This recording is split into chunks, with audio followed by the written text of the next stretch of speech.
Okay, so while I understand that people think Diddy was a flight risk, I want to talk to you about what his lawyers were saying in their bail package as to why Diddy shouldn't be considered a flight risk and why this bail should be set in an amount that he could afford to make, a $50 million bond, as well as GPS monitoring and house arrest.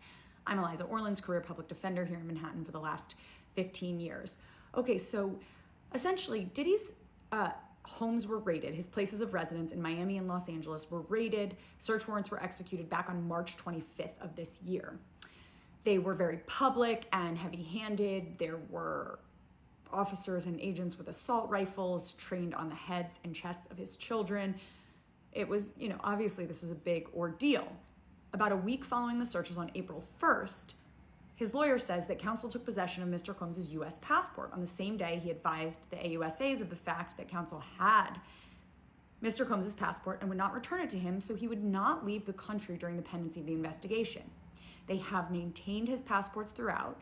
Mr. Combs has stayed in the jurisdiction. He has not left the country despite knowing the investigation was ongoing, despite having a plane at his disposal, and despite not being charged with any crime at that point in time.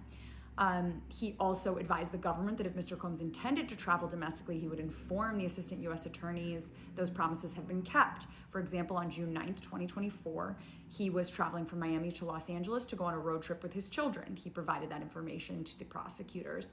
Then on June 29th, counsel emailed the prosecutors to say that Mr. Combs was flying to Wyoming via a chartered aircraft. On July 5th, he was traveling back to Los Angeles. 2 days later, on July 7th, when he traveled back to Miami via a chartered aircraft, we again emailed the AUSAs.